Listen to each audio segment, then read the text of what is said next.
ప్రాణహిత చేవెళ్ల దగ్గర ప్రాజెక్టు కట్టి అన్ని ప్రాంతాలకు సాగునీరు ఇస్తామన్నారు రేవంత్. గత ప్రభుత్వం కాసుల కక్కుర్తితోనే కాళేశ్వరం కూలేశ్వరం అయిందని విమర్శించారు. గోదావరి నీళ్లను సిటీకి తీసుకొచ్చే ప్రాజెక్టు 2-3 పనులకు రేవంత్ రెడ్డి శంకుస్థాపన చేశారు. సిటీ దాహార్తిని తీర్చేది కేవలం కాంగ్రెసేనని చెప్పారు. ఇటు ఆలయాల అభివృద్ధిపై సమీక్షించిన రేవంత్ 100 రోజుల్లో మేడారం అభివృద్ధి పనులు పూర్తి కావాలని ఆదేశించారు.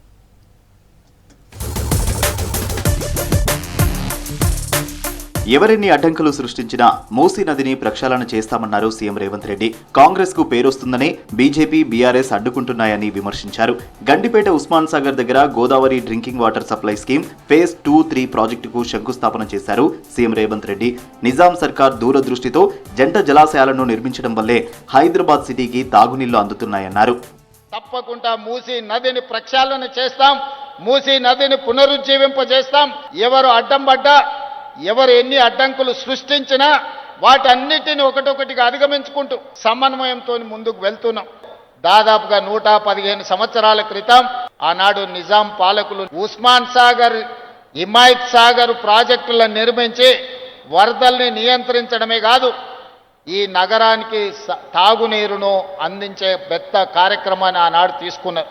ఈరోజు తాగునీరు అందుతున్నది అనంటే ఆనాడు నిజాం సర్కారు దూరదృష్టితో ఆలోచన చేసి ఉస్మాన్ సాగర్, హిమాయత్ సాగర్ ప్రాజెక్టులను కట్టడం ద్వారా ఈరోజు మనకు తాగునీటి సమస్య తీరింది. కాసుల కక్కుర్తి కోసమే ప్రాణహిత చేవెళ్ల డిజైన్ మార్చి మేడిగడ్డకు షిఫ్ట్ చేశారని చెప్పారు రేవంత్. వికారాబాద్, రంగారెడ్డి జిల్లాలకు సాగునీరు ఇవ్వకుండా చేసింది కేసీఆర్ పాపమేనని చెప్పారు. 150 మీటర్ల ఎత్తులో ప్రాణహిత చేవెళ్ల దగ్గర ప్రాజెక్టు కట్టి తీరుతామని చెప్పారు రేవంత్. కడుపులో విషం పెట్టుకుని అభివృద్ధిని అడ్డుకోవద్దని కోరారు రేవంత్ రెడ్డి. ఇవాళ కాసుల కక్కుర్తి కోసం ఈరోజు తుమ్మిడేటి దగ్గర ప్రారంభించాల్సిన ప్రాజెక్టును అక్కడ తలకాయ తొలగించిండ్రు, తీసుకెళ్లి మేడిగడ్డకు తీసుకెళ్ళి ఇక్కడ చేవెళ్లను చివరి ఆయకట్టును తొలగించండు. ఇవాళ రంగారెడ్డి జిల్లాకు అన్యాయం జరిగిందంటే ఈనాడు టీఆర్ఎస్ చేసిన అన్యాయం కాదా? ఇవాళ ఈ ప్రాజెక్ట్ ఇదే కాదు, 149-150 మీటర్ల ఎత్తున తుమ్మిడేటి దగ్గర ప్రాజెక్టు గోదావరి ప్రాణహిత చేవెళ్ల ప్రాజెక్టును కట్టి ఆదిలాబాదు జిల్లాకు 1.5-2 లక్షల ఎకరాలకు నీళ్లు ఇస్తాం. అదేవిధంగా మల్లన్న సాగర్ నుంచి మెదక్కే మలిపిన గోదావరి జలాలను మళ్ళీ రంగారెడ్డి జిల్లాకు తెచ్చి చేవెళ్ల, వికారాబాద్, తాండూరు, పరిగి, కొంత కొడంగల్ ప్రాంతానికి కూడా గోదావరి జలాలను తరలించడం ద్వారా ఈ ప్రాంత రైతాంగాన్ని కూడా ఆదుకునే బాధ్యత కాంగ్రెస్ పార్టీ తీసుకుంటుంది. రాష్ట్ర ప్రభుత్వం 7,360 కోట్లతో సిటీకి గోదావరి నీళ్లు తరలించే పనులు చేపడుతోంది. గోదావరి నుంచి హైదరాబాద్ 20 టీఎంసీలను తరలించాలని లక్ష్యంగా పెట్టుకుంది. ఇందులో 17.5 టీఎంసీలు హైదరాబాద్ తాగునీటి అవసరాలకు, మరో 2.5 టీఎంసీలు మూసీ ప్రక్షాళన, జంట జలాశయాల పునరుజ్జీవనానికి వినియోగించనుంది. భవిష్యత్ అవసరాల కోసం మల్లన్న సాగర్ నుంచి మరో 300 ఎంజీడీల నీటిని నగరానికి తరలించేందుకు రాష్ట్ర ప్రభుత్వం ప్రణాళికలు రచించింది. గన్పూర్, షామీర్పేట్ వాటర్ ట్రీట్మెంట్ ప్లాంట్లు నిర్మించనున్నారు. గన్పూర్ నుంచి ముత్తంగి వరకు భారీ పైప్ లైన్, పంప్ హౌస్లు, సబ్ స్టేషన్లు ఏర్పాటు చేయనున్నారు. 2 ఏళ్లలో Godavari drinking water scheme phase 2-3 ప్రాజెక్టును పూర్తి చేయాలని రాష్ట్ర ప్రభుత్వం లక్ష్యంగా పెట్టుకుంది. 100 రోజుల్లో మేడారం అభివృద్ధి పనులు పూర్తి చేయాలని ఆదేశించారు ముఖ్యమంత్రి రేవంత్ రెడ్డి. రాష్ట్రంలో ఆలయాల అభివృద్ధిపై అధికారులతో సమీక్ష నిర్వహించారు. సహజ సిద్ధమైన రాతి కట్టడాలతో నిర్మాణాలు ఉండాలని చెప్పారు. ఈ వారంలోనే మేడారం వచ్చి స్వయంగా పనులు పరిశీలిస్తారన్నారు సీఎం. లోకల్ సెంటిమెంట్ను గౌరవించాలని, నిపుణులు, పూజారుల అభిప్రాయాలు పరిగణలోకి తీసుకోవాలని చెప్పారు. భక్తులకు సౌకర్యం కోసం ఎంట్రీ, ఎగ్జిట్, పార్కింగ్ వసతులు ఉండాలన్నారు. భవిష్యత్ అవసరాలను దృష్టిలో ఉంచుకుని జంపన్న వాగులో నీరు నిలిచేలా ఏరియాల వారీగా చెక్ డ్యాంల నిర్మాణాలకు ప్లాన్లు రూపొందించాలని అధికారులను ఆదేశించారు. బాసర జ్ఞాన సరస్వతి టెంపుల్ విస్తరణ, అభివృద్ధికి సంబంధించిన పలు సూచనలు చేశారు.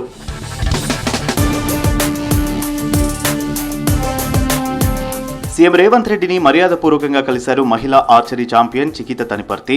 కెనడాలో జరిగిన 2025 యూత్ వరల్డ్ ఆర్చరీ ఛాంపియన్షిప్ లో భారతదేశం తరపున బంగారు పథకం గెలుచుకున్న తొలి మహిళగా రికార్డు సృష్టించారు చికిత. చైనాలోని షాంఘైలో జరిగిన సీనియర్ వరల్డ్ కప్ జట్టు రజత పథకం సాధించిన చికితను అభినందించిన సీఎం రేవంత్ రెడ్డి, ఒలింపిక్స్ లో పథకం సాధించేలా ప్రభుత్వం తరపున పూర్తి శిక్షణ అందించేందుకు అన్ని విధాలుగా సహాయ సహకారాలు అందిస్తామన్నారు సీఎం.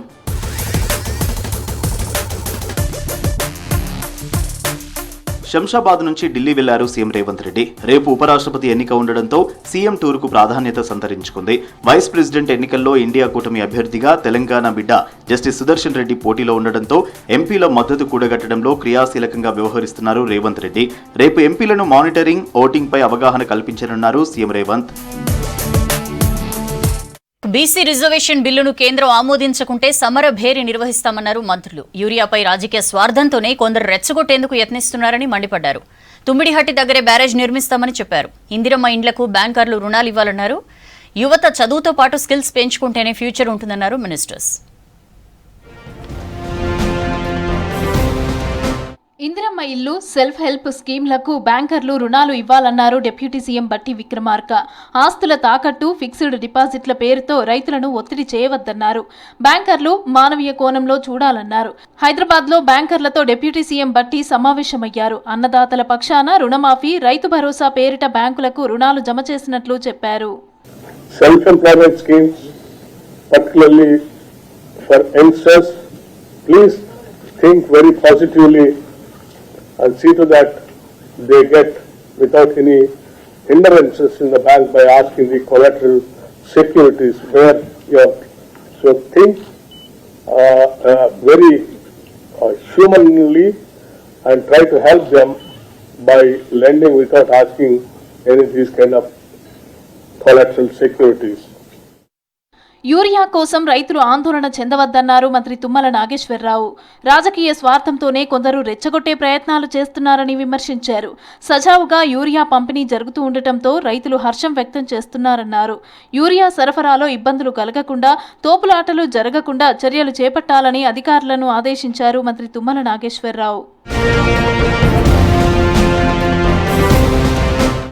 విద్యార్థులకు చదువుతో పాటు స్కిల్స్ ముఖ్యమన్నారు మంత్రి గడ్డం వివేక్ వెంకటస్వామి.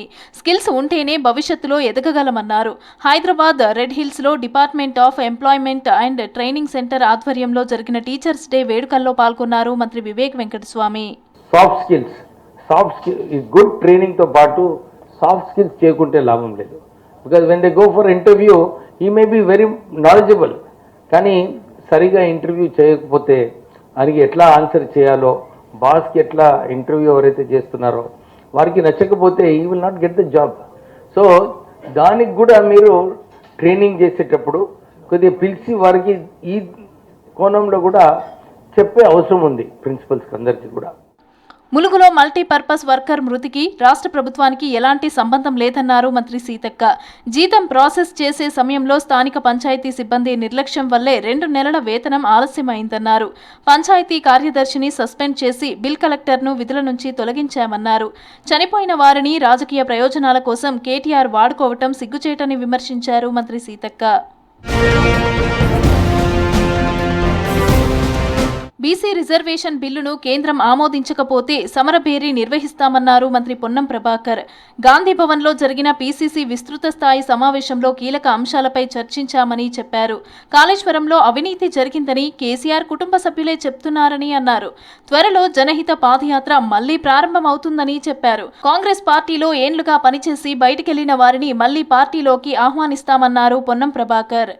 టీఆర్ఎస్ కు సంబంధించినటువంటి ఆనాడు కాంగ్రెస్ పార్టీ కాళేశ్వరం సంబంధించి విమర్శ చేసినాడు, రాజకీయ విమర్శ అన్నారు. ప్రభుత్వం చర్య తీసుకునేనాడు కక్ష సాధింపు చర్య అన్నారు.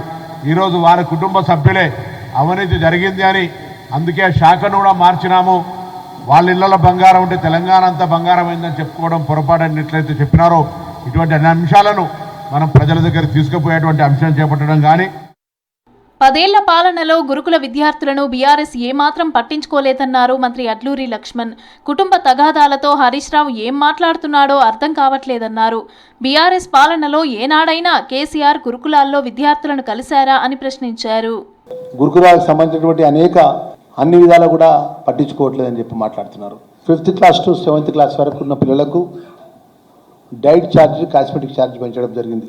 సుమారు 1,70,000 మంది గురుకులాలు చదువుకున్న పిల్లల గురించి, కనీస భోజనం గురించి డైట్ ఛార్జీలు పెంచాలి, మెస్ ఛార్జీలు పెంచాలి, కాస్మెటిక్ ఛార్జీలు పెంచాలని ఎన్నడూ కూడా ఆలోచన చేయలే. వారు ఈరోజు గురుకులాలు నిర్వీర్యమైనవని చెప్పేసి ప్రభుత్వంపై మాట్లాడడం అనేది అత్యంత తీవ్రంగా ఖండిస్తున్నాం. దాన్ని మేము ప్రాణహిత చేవెళ్ల ప్రాజెక్టుకు ప్రభుత్వం కట్టుబడి ఉందని తెలిపారు మంత్రి ఉత్తమ్ కుమార్ రెడ్డి. తుమ్మిడిహట్టి దగ్గర బ్యారేజీ నిర్మిస్తామని చెప్పారు. జలసౌధలో ఇరిగేషన్ అధికారులతో రివ్యూ నిర్వహించారు మంత్రి ఉత్తమ్. నీటి కేటాయింపు, క్లియరెన్స్లు, ట్రిబ్యునల్లో వాదనలు, దెబ్బతిన్న బ్యారేజీల పునరుద్ధరణలపై వివరణలు అడిగి తెలుసుకున్నారు. NDSA సిఫారసుల ప్రకారం పునరుద్ధరణ పనులపై ముందుకు వెళ్లాలని సూచించారు. పార్టీ రాష్ట్ర కమిటీ మోర్చా అధ్యక్షుల్ని ప్రకటించింది బీజేపీ. 8 మంది వైస్ ప్రెసిడెంట్లు, 3 జనరల్ సెక్రటరీలను నియమించింది. అయితే ఈ కమిటీ స్టేట్ కమిటీలా లేదని, సికింద్రాబాద్ పార్లమెంటరీ కమిటీలా ఉందని విమర్శించారు ఎమ్మెల్యే రాజాసింగ్. గోషామహల్ బీజేపీ కార్యకర్తలకు పార్టీ అన్యాయం చేస్తోందని ఆరోపించారు. మరోవైపు ఈ నెల 17న తెలంగాణ విమోచన దినోత్సవానికి ఏర్పాట్లు చేస్తున్నారు నేతలు. ఇందుకు సంబంధించిన పోస్టర్ను ఆవిష్కరించారు party president Ramachandra Rao. Parade grounds లో జరగనున్న ఈ కార్యక్రమానికి కేంద్ర మంత్రి రాజ్నాథ్ సింగ్ హాజరవుతారని చెప్పారు.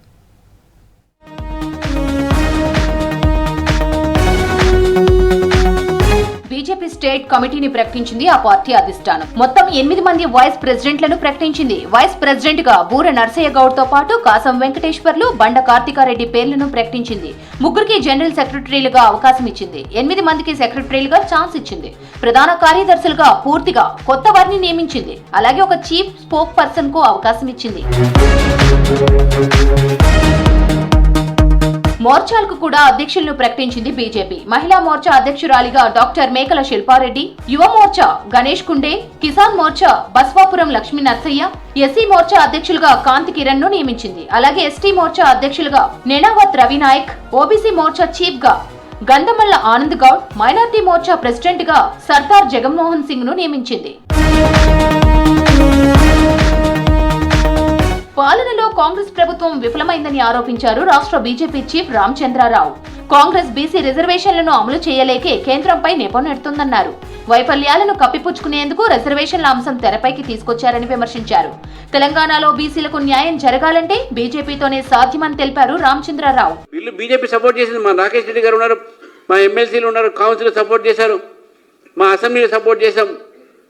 ఇప్పుడు మీకు కేంద్రం ఎక్కడ అడ్డం వచ్చిందంటే మీరు అమెండ్మెంట్ చేశారు, గవర్నర్కి పంపించారు బిల్లు. వారి దగ్గర ఉన్నది అది రాగానే మీరు అనౌన్స్ చేయండి. మొన్నటి వరకు బీజేపీ అడ్డుపడుతుంది. బీజేపీ ఎక్కడ అడ్డుపడ్డదంటే మీ న్యాయ ప్రక్రియలు అడ్డుపడ్డదా? మీ బిల్లుకు అడ్డం పడ్డావా? ఎక్కడ అడ్డం పడ్డాం? సెప్టెంబర్ 17 తెలంగాణ విమోచన దినోత్సవం పోస్టర్ ను విడుదల చేసింది బీజేపీ. నాంపల్లిలోని పార్టీ కార్యాలయంలో పోస్టర్ ను ఆవిష్కరించారు స్టేట్ ప్రెసిడెంట్ రామచంద్రరావు. ఈ నెల 11 నుంచి కార్యక్రమాలు ప్రారంభమవుతాయని తెలిపారు. 11న ఎల్వి ప్రసాద్ ల్యాబ్ లో రజాకార్ సినిమా ప్రదర్శన ఉంటుందని, గవర్నర్ కూడా హాజరవుతారని చెప్పారు. 12న రాష్ట్ర వ్యాప్తంగా ర్యాలీలు, సభలు నిర్వహిస్తామన్నారు. 17న పరేడ్ గ్రౌండ్ లో కార్యక్రమం ఉంటుందని, కేంద్ర మంత్రి రాజ్నాథ్ సింగ్ చీఫ్ గెస్ట్ గా హాజరవుతారని చెప్పారు రామచంద్రరావు. రేపటి వైస్ ప్రెసిడెంట్ ఎన్నికకు సర్వం సిద్ధమైంది. ఉదయం 10 గంటల నుంచి సాయంత్రం 5 గంటల వరకు పోలింగ్ జరగనుంది. పోలింగ్ ముగియగానే ఓట్ల లెక్కింపు చేపట్టనుంది ఈసీ. పార్లమెంట్ సెంట్రల్ హాల్లో మాక్ పోలింగ్ లో పాల్గొన్నారు ఇండియా కూటమి ఎంపీలు. ఎన్నికల్లో అనుసరించాల్సిన వ్యూహాలపై ఎంపీలకు దిశానిర్దేశం చేశాయి ఆయా పార్టీలు.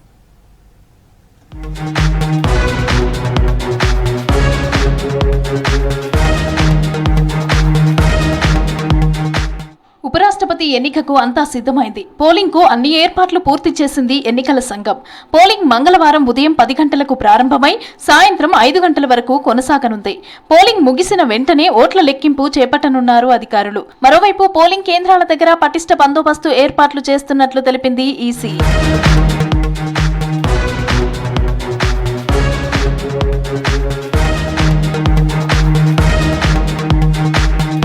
ఉపరాష్ట్రపతి అభ్యర్థులుగా జస్టిస్ సుదర్శన్ రెడ్డి, సిపి రాధాకృష్ణన్ పోటీ చేస్తున్నారు. ఎన్డీఏ అభ్యర్థిగా సిపి రాధాకృష్ణన్ బరిలో ఉన్నారు. జస్టిస్ సుదర్శన్ రెడ్డికి విపక్ష ఇండియా కూటమి పార్టీలు మద్దతు ప్రకటించాయి. దీంతో ఎన్నికల్లో గెలుపు కోసం ఆయా పార్టీలు వ్యూహాలు సిద్ధం చేసుకున్నాయి. ఇప్పటికే ఆయా పార్టీలు ఎంపీలకు స్పష్టమైన ఆదేశాలు జారీ చేశాయి.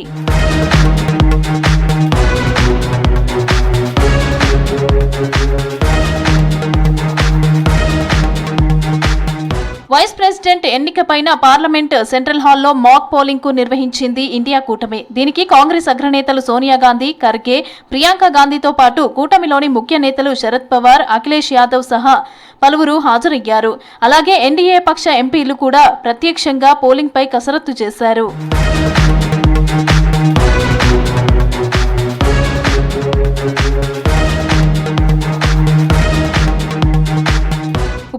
ప్రతి ఎన్నికను కేవలం పదవి కోసం జరిగే పోటీగా చూడొద్దని పిలుపునిచ్చారు జస్టిస్ సుదర్శన్ రెడ్డి. రాజ్యాంగం ప్రజాస్వామ్యాన్ని బలోపేతం చేయడానికి ఉన్న అవకాశంగా భావించాలన్నారు. పార్టీలకు అతీతంగా ఎంపీలు ఓటు హక్కు వినియోగించుకోవాలని పిలుపునిచ్చారు. మరోవైపు ఎన్డీఏకు మెజార్టీ ఉన్నప్పటికీ ఎంపీలకు మార్గదర్శకాలు జారీ చేసింది. సీక్రెట్ పోలింగ్ జరగనుండటంతో క్రాస్ ఓటింగ్ జరిగే ఛాన్స్ ఉంది. దీంతో వైస్ ప్రెసిడెంట్ ఎన్నికపై ఉత్కంఠ నెలకొంది. अभी चुनाव चंद घंटे है, क्या बात करना है उन पे। और बेनीवाल जी तो बता ही दिए हैं आपको क्या हो रहा है. Any appeal, sir? I have already made an appeal because I am a non-party man. Otherwise, why would he come all the way to extend his support to me? Why would Mr. Ravan will come and extend his support to me? I do not belong to any party. Therefore, I have appealed to anyone that one of the tall leaders of the peasant movement in this country has come to extend his support. I am thankful to him. I express my gratitude for his support. Vice president ఎన్నికలో రాజ్యసభ, లోక్సభ సభ్యులతో ఉన్న electoral కాలేజీలోని సభ్యులు పాల్గొంటారు. దీనిలో లోక్సభ నుంచి 542, రాజ్యసభ నుంచి 239 సభ్యులు కలిసి మొత్తం 781 మంది ఓటేయనున్నారు. ప్రతి సభ్యుడి ఓటు విలువ 1గా ఉంటుంది. ఉపరాష్ట్రపతి ఎన్నికలో 391 మ్యాజిక్ ఫిగర్. అధికార ఎన్డీఏ కూటమికి 422 మంది ఎంపీల బలం ఉంది. ఎన్డీఏ అభ్యర్థికి వైసీపీ మద్దతు ప్రకటించింది. దీంతో వైసీపీకి చెందిన 11 మంది ఎంపీలు మద్దతు ఇస్తూ ఉండటంతో మెజార్టీ పెరిగే ఛాన్స్ ఉంది. That's all for now.